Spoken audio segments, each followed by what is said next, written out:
അധ്യാത്മരാമായണം തുടരുന്നു. ഇന്നു യുദ്ധകാണ്ഡത്തിൽ കുംഭകർണൻ്റെ നീതിവാക്യം, കുംഭകർണൻ്റെ വധം, നാരദസ്തുതി എന്നീ പംക്തികളാണ് ചൊല്ലാൻ പോകുന്നത്.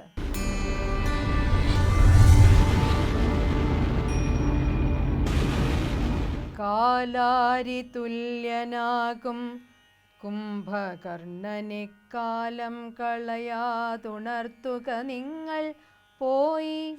ജൃംഭാസമാരംഭമോടുണർന്നിതു ഇമ്പം കലർന്നെഴുന്നേറ്റിരുന്നേടിനാൻ. രാവണൻ തന്നെയും ചെന്നു വണങ്ങിനാൻ, ഗാഢമായാലിംഗനം ചെയ്തിരുത്തിനാൻ. ഊഢമോദം നിജസോദരൻ തന്നെയും, അല്ലൽ മുഴുത്തു ഞാൻ നിന്നെയുണർത്തിനേൻ. മാനവന്മാരെയും വാനരന്മാരെയും കൊന്ന് നീ എന്നെ രക്ഷിച്ചു കൊള്ളേണമേ എന്നതു കേട്ടു ചൊന്നാൻ കുംഭകർണനും. മായാവിമോഹങ്ങളെല്ലാം കളഞ്ഞുടൻ നീയും ഭജിച്ചു കൊൾകാനന്ദമൂർത്തിയെ. സോദരനേവം പറഞ്ഞതു കേട്ടധിക്രോധം മുഴുത്ത ദശാസ്യനും ചൊല്ലിനാൻ. ആമെങ്കിലാശു ചെന്നായോധനം ചെയ്തു രാമാദികളെ വധിച്ചു വരിക നീ. അഗ്രജൻ വാക്കുകളിത്തരം കേട്ടളവുഗ്രനാം കുംഭകർണൻ നടന്നിടിനാൻ. ഹസ്തപാദങ്ങളാൽ മർക്കടവീരരെ ക്രുദ്ധനായൊക്കെ മുടിച്ചു തുടങ്ങിനാൻ. പത്രികൾ വായിൽ നിറച്ചു രഘുത്തമൻ വൃത്രാരി ദൈവതമായി വിളങ്ങിടിനോരസ്ത്രമേതുത്തമാംഗത്തെയും ഖണ്ഡിച്ചു. വൃത്രാരി താനും തെളിഞ്ഞാനതു നേരം ഉത്തമാംഗം പുരദ്വാരി വീണു മുറിഞ്ഞബ്ധിയിൽ വീണിതു ദേഹവും അന്നേരം. മേഘജാലം വർഷിക്കുന്നതുപോലെ മേഘനാഥൻ കണതൂകിത്തുടങ്ങിനാൻ. രാഘവന്മാരെയും എയ്തു വീഴ്ത്തിയിടിനാൻ.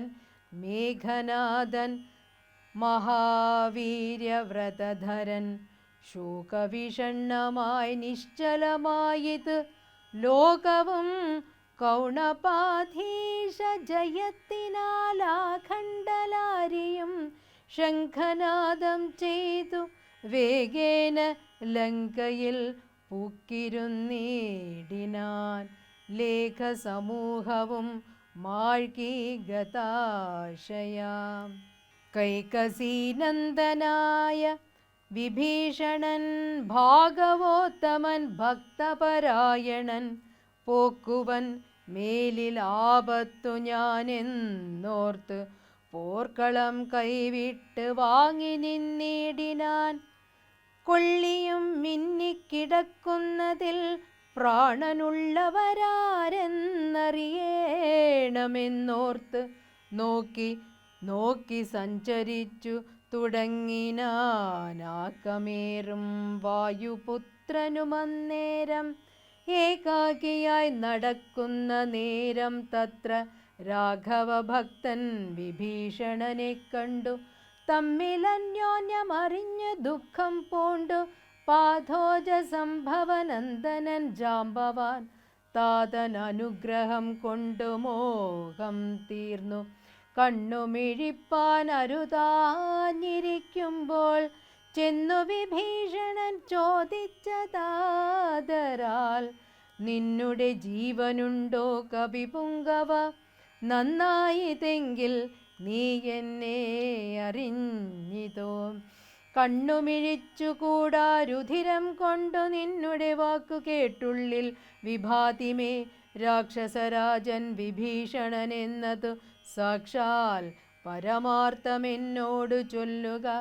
സത്യം വിഭീഷണനായതു ഞാനെടോ, സത്യമതേ പുനരെന്നതു കേട്ടവൻ ചോദിച്ചിതാശരാധീശ്വരൻ തന്നോടു. ബോധമുണ്ടല്ലോ ഭവാനേറ്റമാകയാൽ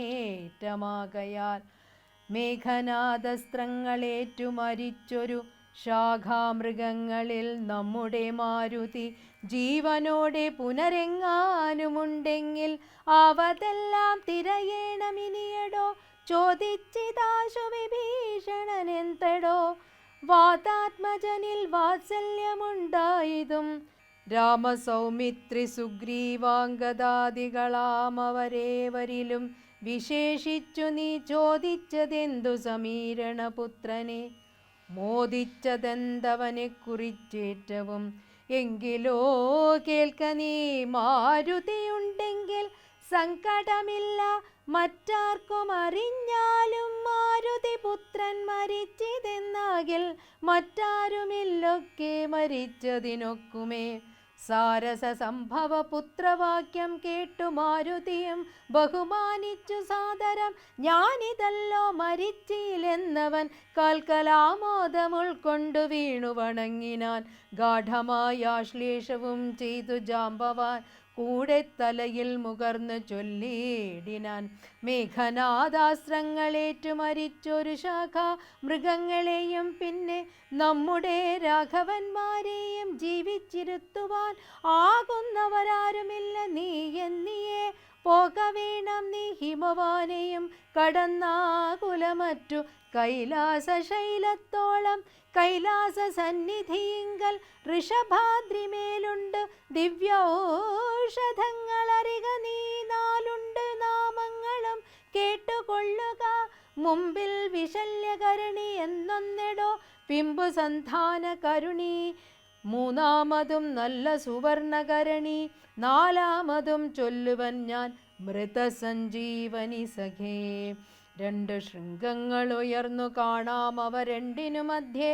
മരുന്നുകൾ നിൽപ്പതും ആദിത്യനോളം പ്രഭയുണ്ടു നാലിനും. വേദസ്വരൂപങ്ങൾ എന്നുമറിക നീ.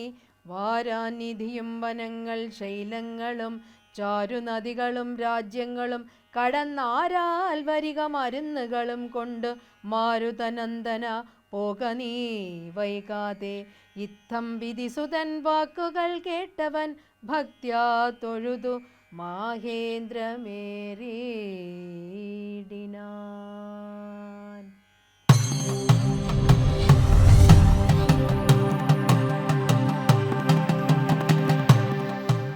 പ്രിയ സജ്ജനങ്ങൾക്ക് ഏവർക്കും രാമായണ മാസത്തിലേക്ക് സ്വാഗതം. ശ്രീരാമചന്ദ്രൻ വിജയിക്കട്ടെ. സുന്ദരകാണ്ഡത്തിലെ മനോഹരമായൊരു വാക്കാണ് കണ്ടു ഞാൻ സീതയെ. സീതയെ ഞാൻ കണ്ടു എന്ന് വേണമെങ്കിൽ ഹനുമാന് രാമനോട് പറയാം. പക്ഷേ കാണുക എന്നതാണ് അവിടെ പ്രധാനം.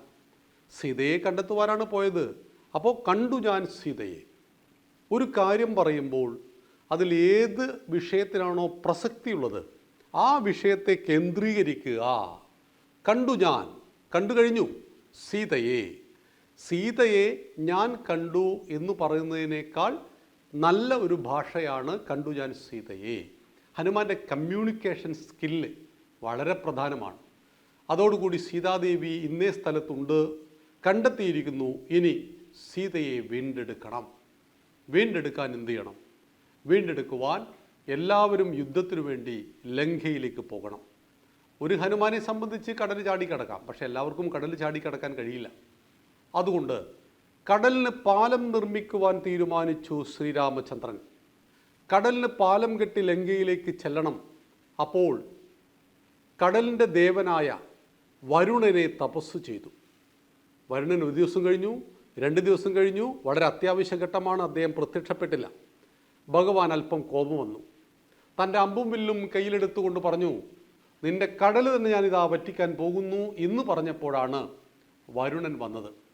ആവശ്യങ്ങളെ കണ്ടറിഞ്ഞ് പ്രവർത്തിക്കുന്നതാണ് ഉചിതമായ പ്രവർത്തനം. എന്താണോ അത്യാവശ്യം, ഒരാൾക്ക് ശ്വാസം മുട്ടുമ്പോൾ അത്യാവശ്യം ഓക്സിജനാണെന്ന് മനസ്സിലാക്കണം. വിശക്കുമ്പോൾ അത്യാവശ്യം ഭക്ഷണമാണ്, ദാഹിക്കുമ്പോൾ വെള്ളമാണ്. ഇത് കണ്ടെത്തി മനസ്സിലാക്കി പ്രവർത്തിക്കുന്നതാണ് ഒരാൾക്ക് തിരിച്ചറിവ് കൃത്യമായിട്ടുള്ള ഒരാളുടെ ലക്ഷണം. അങ്ങനെ സാഗരത്തിന് മധ്യത്തിലൂടെ പാലം പണിയുവാനുള്ള പണി ആരംഭിച്ചു. വാനര സൈന്യവും ബാക്കി എല്ലാവരും വന്നിട്ട് ആവശ്യമായ കല്ലുകളും പറകളും മണ്ണുമെല്ലാം കൊണ്ടുവന്ന് പാലം പണിതു ലങ്കയിലേക്ക്. രാമസേതു എന്നാണ് അതിൻ്റെ പേര്. പുതിയ പഠനത്തിലും സാഗരത്തിൻ്റെ അടിയിൽ 14 കിലോമീറ്റർ നീളത്തിൽ 1 കിലോമീറ്റർ വീതിയിലും 1 കിലോമീറ്റർ ഹൈറ്റിലുമുള്ള പാലം ഇപ്പോഴും കാണുന്നുണ്ട് നാസയുടെ എല്ലാം ആ ചിത്രങ്ങളിൽ. അപ്പം ഇത് രാമൻ ഏത് എഞ്ചിനീയറിംഗ് കോളേജിലാണ് പഠിച്ചത്? ഇത് കരുണാനിധിയുടെ ചോദ്യമായിരുന്നു. രാമൻ പാലം കെട്ടിയിട്ടുണ്ട്. ഈ രാമസേതു തകർത്തിട്ട് കപ്പൽ ചാലന നിർമ്മിക്കുവാനാണ് UPA സർക്കാരിൻ്റെ കാലത്തൊരു പരിശ്രമമുണ്ടായത്. അതിശക്തമായ പ്രക്ഷോഭം ഭാരതം മുഴുവൻ ഉണ്ടാവുകയും ആ കർമ്മം UPA സർക്കാരിന് ഉപേക്ഷിക്കേണ്ടിയും വന്നു. കാരണം രാമസേതു തകർക്കുന്നത് നമ്മുടെ കടലിൻ്റെ ഗതിക്ക് ഏറ്റവും വലിയ പ്രതിസന്ധിയാണ്. അത് നമ്മുടെ കരയെ ഒരുപാട് ദോഷകരമായ രീതിയിൽ ബാധിക്കുമെന്ന് ആധുനിക ശാസ്ത്രകാരന്മാർ എല്ലാവരും പറയുന്നുണ്ട്. അപ്പോൾ അതാണ് രാമസേതുവിൻ്റെ ഒരു ഐതിഹ്യം. അപ്പോൾ രാമസേതു കെട്ടി, പാലം കെട്ടി, രാവണനെ തേടി രാമൻ അങ്ങോട്ട് ചെന്നു. സീതാദേവിയെ തൻ്റെ പാദങ്ങളിൽ വെച്ച് നമസ്കരിക്കുവാൻ, മാപ്പ് പറയുവാൻ ഒരു ദൂതൻ വഴി ആവശ്യപ്പെട്ടു. അപ്പോഴും തെറ്റുകളും കുറ്റങ്ങളും മറക്കുവാനും പൊറുക്കുവാനും തിരുത്തുവാനും തയ്യാറാണ് എന്ന ഒരു സന്ദേശത്തെ നൽകുകയാണ് ചെയ്തത്. പക്ഷെ അതനുസരിക്കുവാൻ രാവണൻ്റെ ദുരഭിമാനം സമ്മതിച്ചില്ല. നമ്മുടെ ജീവിതത്തിൽ ഒരു തെറ്റ് സംഭവിച്ചു. ആ തെറ്റ് നമുക്ക് തിരുത്തുവാൻ അവസരമുണ്ടെങ്കിൽ തീർച്ചയായിട്ടും തിരുത്തണം. തെറ്റുകൾ ആവർത്തിക്കാതിരിക്കണം എന്ന് നമ്മുടെ ആചാര്യന്മാർ പറയും. അതുകൊണ്ട് നമ്മുടെ എല്ലാ ക്ഷേത്രങ്ങളിലും പ്രായശ്ചിത്ത കർമ്മങ്ങൾ ധാരാളമുണ്ട്. ഇപ്പോൾ ഉദാഹരണത്തിന് നമ്മുടെ ജീവിതത്തിൽ നമ്മുടെ ചിന്തകൾ, നമ്മുടെ കാമക്രോധ മോഹലോഭ മത മത്സര്യങ്ങൾ ഒത്തിരി പ്രശ്നങ്ങൾ ഉണ്ടാക്കുമ്പോൾ ശിവക്ഷേത്രങ്ങളിലൊരു പൂജയുണ്ട്, ശത്രു സംഹാര പൂജ. അപ്പോൾ ആളുകൾ കരുതിയത് തൊട്ടടുത്ത വീട്ടിൽ നിങ്ങൾക്ക് ഏതെങ്കിലും ഒരു ശത്രു ഉണ്ടെങ്കിൽ ആ ശത്രുവിനെ കൊല്ലുവാനുള്ള പൂജയാണ്. അങ്ങനെയല്ല. പാകിസ്ഥാൻ നമ്മുടെ ശത്രു രാജ്യമാണ്, അങ്ങനെയെങ്കിൽ നമ്മൾ കുറേ ശത്രു സംഹാര പൂജ നടത്തിയാൽ പോരെ, യുദ്ധത്തിൽ നിന്ന് പോകാതെ എന്നൊക്കെ അപഹസിക്കുന്നവരുണ്ട്. പക്ഷേ ആ ശത്രു എന്ന് പറയുന്ന ആത്യന്തികമായിട്ട് നമ്മുടെ ഉള്ളിലുള്ള ശത്രുവാണ്. അപ്പോൾ ആ ശത്രുവിനെ നിഗ്രഹിക്കുവാനുള്ള പൂജ അത് ഭഗവാന്റെ സഹായത്തോടു കൂടി ചെയ്യുമ്പോഴാണ് അത് ശത്രു സംഹാര പൂജയാകുന്നത്. അപ്പം മനുഷ്യൻ്റെ ഉള്ളിൽ ദൈവിക വികാരങ്ങളുണ്ട്, ആസുരിക വികാരങ്ങളുമുണ്ട്. കാമം, ക്രോധം, മോഹം, ലോഭം, മതം, മാത്സര്യം ആസുരിക വികാരങ്ങളാണ്. സത്യം, ധർമ്മം, സ്നേഹം, നീതി, ദയ, സഹതാപം, കാരുണ്യം, ആർദ്രത തുടങ്ങിയത് ദൈവിക വികാരങ്ങളുമാണ്.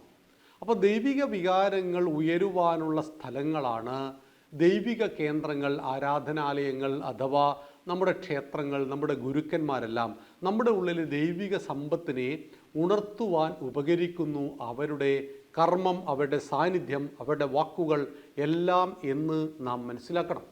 അപ്പം അതുകൊണ്ടാണ് ഭഗവത്ഗീതയിലെ 16-ാമത്തെ അധ്യായത്തിൻ്റെ പേര് ദൈവാസുര സമ്പത്ത് വിഭാഗ യോഗം എന്നാണ്. 26 ദൈവിക ഗുണങ്ങളെക്കുറിച്ച് അവിടെ വർണ്ണിച്ചിരിക്കുകയാണ്. അഭയം, സത്വ സംശുദ്ധിർ, ജ്ഞാനയോഗ വ്യവസ്ഥിതി, ദാനം, ദമശ്ച യജ്ഞശ്ച, സ്വാധ്യായസ്തപ ആർജവം എന്ന് തുടങ്ങുന്ന ശ്ലോകത്തിലൂടെ നിർഭയം ജീവിക്കുക, ഭയമില്ലാത്ത അവസ്ഥ. ഹെൽമെറ്റ് ഇട്ടിട്ടില്ലെങ്കിൽ പോലീസിനെ കാണുമ്പോൾ നമ്മൾ ഭയക്കും. സീറ്റ് ബെൽറ്റ് ഇട്ടില്ലെങ്കിൽ പോലീസിനെ കാണുമ്പോൾ ഭയക്കും. അപ്പം നമ്മുടെ ഭാഗത്ത് ഒരു നിസ്സാരമായ തെറ്റുണ്ടാകുമ്പോൾ തന്നെ നാം ഭയന്നു പോകുന്നു എങ്കിൽ നമ്മുടെ ഭാഗത്ത് വലിയ തെറ്റുണ്ടെങ്കിൽ നാം എത്രമാത്രം ഭയക്കണം. അവിടെയാണ് വലിയ തെറ്റ് ചെയ്ത രാവണന് ഒരു കുറ്റബോധവുമില്ല. അനേകം സ്ത്രീകളെ അടിച്ചു മാറ്റി കൊണ്ടുവന്ന കൂട്ടത്തിൽ ഒരാളായിട്ടായിരുന്നു സീതാദേവിയെ കണ്ടെത്തിയെങ്കിൽ അവിടെ തെറ്റുപറ്റിയിരിക്കുന്നു രാവണന്. എല്ലാ പുരുഷന്മാരുടെയും ഭാര്യമാർ ഒരുപോലെയല്ല. എല്ലാ പുരുഷന്മാരും രാവണനെ ഭയന്നിട്ട് ഓടി ഒളിക്കില്ല. എല്ലാ പുരുഷന്മാരും രാവണന് മുന്നിൽ കീഴടങ്ങി കൊടുക്കില്ല. ഞാൻ എത്ര അഹങ്കാരിയാണെങ്കിലും ശക്തിമാനാണെങ്കിലും എന്നെ തോൽപ്പിക്കുവാൻ ഒരാൾ ഈ ഭൂമിയിൽ ഉണ്ടായിട്ടുണ്ട് എന്ന തിരിച്ചറിവില്ലാതെ പോയതുകൊണ്ട് രാവണന് സംഭവിച്ച നഷ്ടം വളരെ വളരെ വലുതായിരുന്നു. രാവണൻ്റെ ജീവൻ മാത്രമല്ലല്ലോ അവരെടുത്തത്, രാവണൻ്റെ കുലത്തെ മൊത്തം നശിപ്പിച്ചു കളഞ്ഞു. അച്ഛൻ്റെ കാമഭ്രാന്ത് കൊണ്ട് മകന് ജീവൻ കൊടുക്കേണ്ടി വന്നു. മേഘനാഥൻ പ്രിയപ്പെട്ട മകനാണ്. ദേവേന്ദ്രനെ ജയിച്ചതുകൊണ്ട് ഇന്ദ്രജിത്ത് എന്ന പേര് കരസ്ഥമാക്കിയ ആൾ.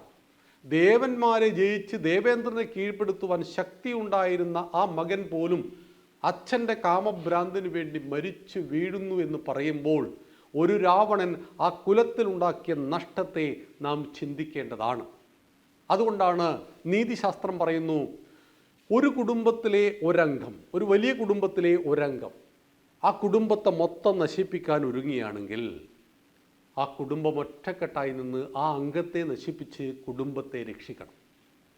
ഒരു കുടുംബം ഒരു ഗ്രാമത്തെ ആകമാനം വിഴുങ്ങാൻ തയ്യാറായി, നശിപ്പിക്കാൻ തയ്യാറായി നിൽക്കുകയാണെങ്കിൽ ആ ഗ്രാമം, ആ കുടുംബത്തെ നശിപ്പിച്ച് ഗ്രാമത്തെ രക്ഷിക്കണം.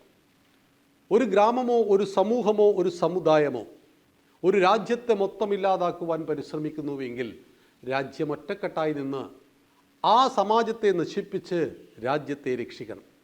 ലോകത്തിൽ ഏതെങ്കിലും ഒരു രാജ്യം സമസ്ത ലോകത്തിൻ്റെയും ശാന്തിക്ക് ഭീഷണിയായി വളർന്നു പ്രവർത്തിക്കുന്നു എങ്കിൽ ലോകമൊറ്റക്കെട്ടായി നിന്ന് ആ രാജ്യത്തെ നശിപ്പിച്ച് ലോകത്തെ രക്ഷിക്കണം. ഇപ്പോൾ പാകിസ്ഥാൻ ലോകം മുഴുവൻ ഭീകരവാദികളെ ഉൽപ്പാദിപ്പിച്ച് വിതരണം ചെയ്യുന്ന ഒരു കമ്പനി കൂടെയാണ്.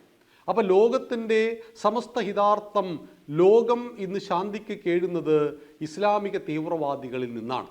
അങ്ങനെയെങ്കിൽ പാകിസ്ഥാൻ എന്ന് പറയുന്ന ഭീകര രാജ്യത്തിലെ ഭീകരത അവസാനിപ്പിച്ചാൽ മാത്രമേ ലോകത്തിന് ശാന്തി ഉണ്ടാകുള്ളൂ. ഒരു മനുഷ്യൻ്റെ ഉള്ളിലുണ്ടാകുന്ന ശാന്തി ലോകത്തിൻ്റെ ശാന്തിയാണ്. ഇപ്പോൾ വിവേകാനന്ദ സ്വാമികളുടെ ഉള്ളിൽ ശാന്തി ഉണ്ടായി, അത് ലോകത്തിൻ്റെ ശാന്തിയായി. ഒസാമ ബിൻ ലാദൻ്റെ ഉള്ളിൽ അശാന്തി ഉണ്ടായി, അത് ലോകത്തിൻ്റെ അശാന്തിയായി. അദ്ദേഹം അമേരിക്കയിലേക്ക് അദ്ദേഹത്തിൻ്റെ ഭീകരന്മാരുടെ സംഘത്തിൽ കുറച്ച് ആളുകളെ അയച്ചു. അവരോട് വിമാനം പറത്തുന്നത് കൃത്യമായിട്ട് പഠിക്കാൻ പറഞ്ഞു. അവർ നന്നായിട്ട് എക്സ്പേർട്ടായിട്ട് അതൊക്കെ പഠിച്ചു. ഒരേ സമയം 5 വിമാനങ്ങൾ റാഞ്ചി, ഇതിൽ 4 വിമാനങ്ങൾ കൊണ്ടുപോയിട്ട് വേൾഡ് ട്രേഡ് സെൻറ്റർ അടക്കം ഇടിപ്പിച്ചു. 10,000-കണക്കിന് ആളുകളെ കൊന്നുകളഞ്ഞു. ഒരു വ്യക്തിയുടെ ഉള്ളിലുണ്ടായ അശാന്തി ലോകത്തിന് എത്രയെത്ര ദുഃഖങ്ങളെ, കണ്ണുനീരുകളെ സമ്മാനിച്ചു എന്ന് നാം അറിയണം. അതുകൊണ്ട് ഒരു വ്യക്തിയുടെ ഉള്ളിലുണ്ടാകുന്ന ശാന്തിയും അശാന്തിയും ലോകത്തിൻ്റെ ശാന്തിയും ലോകത്തിൻ്റെ അശാന്തിയുമായി മാറുന്നു എന്ന് നാം തിരിച്ചറിയണം. ഇവിടെയാണ് രാവണൻ്റെ ഉള്ളിലുണ്ടായ അശാന്തി ആ കുടുംബത്തിൻ്റെയും ആ വംശത്തിൻ്റെയും നാശത്തിന് കാരണമായി.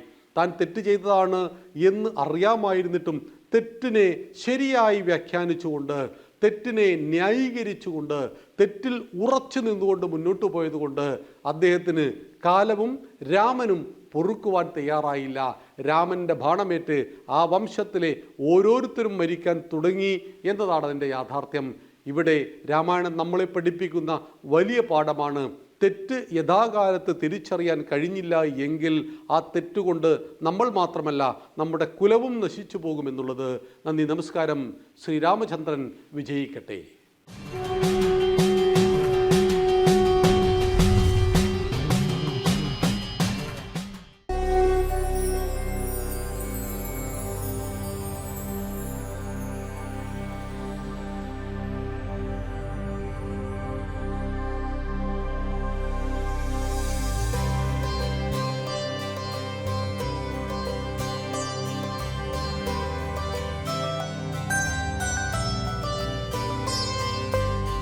രാമമന്ത്രങ്ങൾ മുഴങ്ങുന്ന ഭവ്യസുന്ദര ക്ഷേത്രം തനത് കേരളീയ ശൈലിയിൽ നിന്നും വ്യത്യസ്തമായി ഉത്തരഭാരത രീതികളോട് ചേർന്ന് നിൽക്കുന്ന വിധത്തിലാണ് നിർമ്മാണം.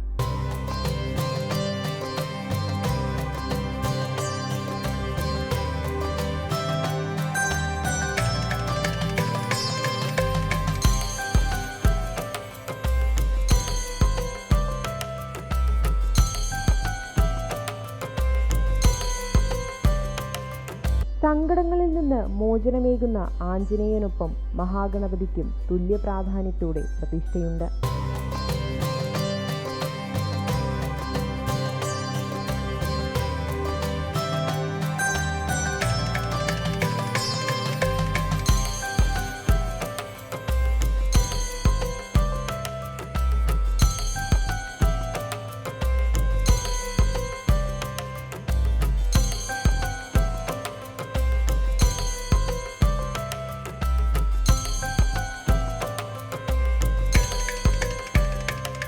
ആഴ്ചയിൽ 3 ദിവസമാണ് ഇവിടുത്തെ തിരുനടകൾ തുറക്കുന്നത്. അതായത് ചൊവ്വാഴ്ച, വ്യാഴാഴ്ച, ശനിയാഴ്ച.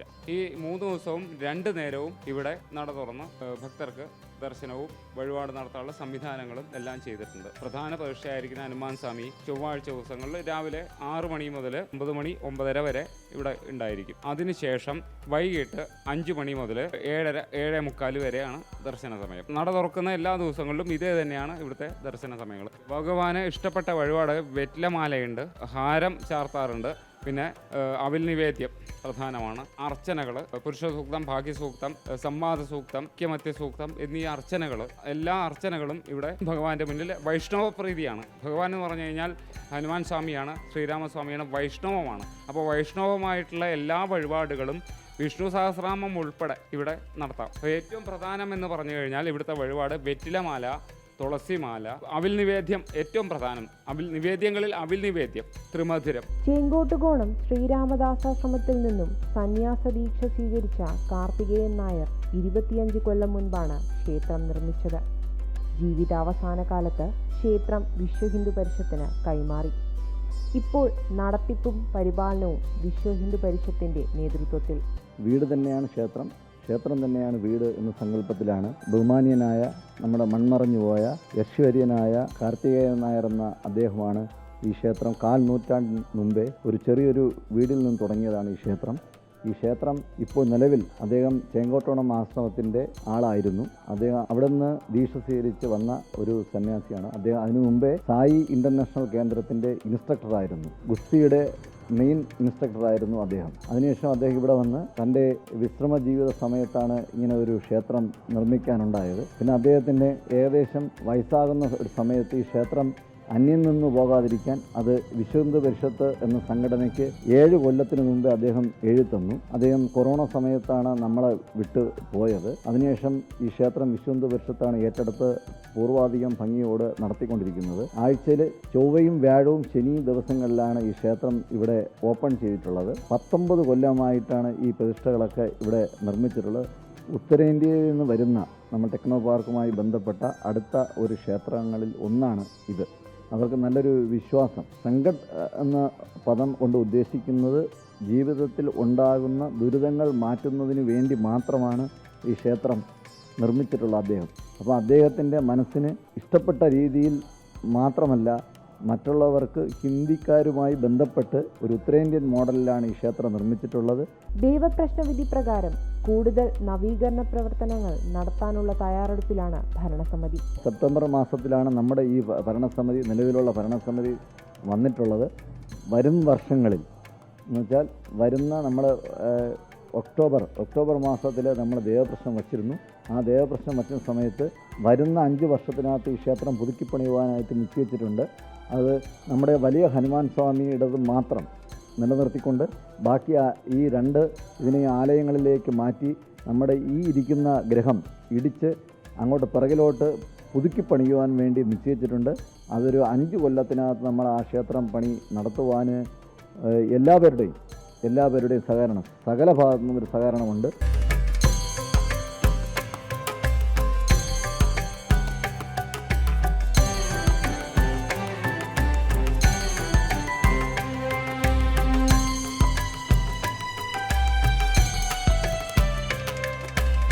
ജനം, തിരുവനന്തപുരം.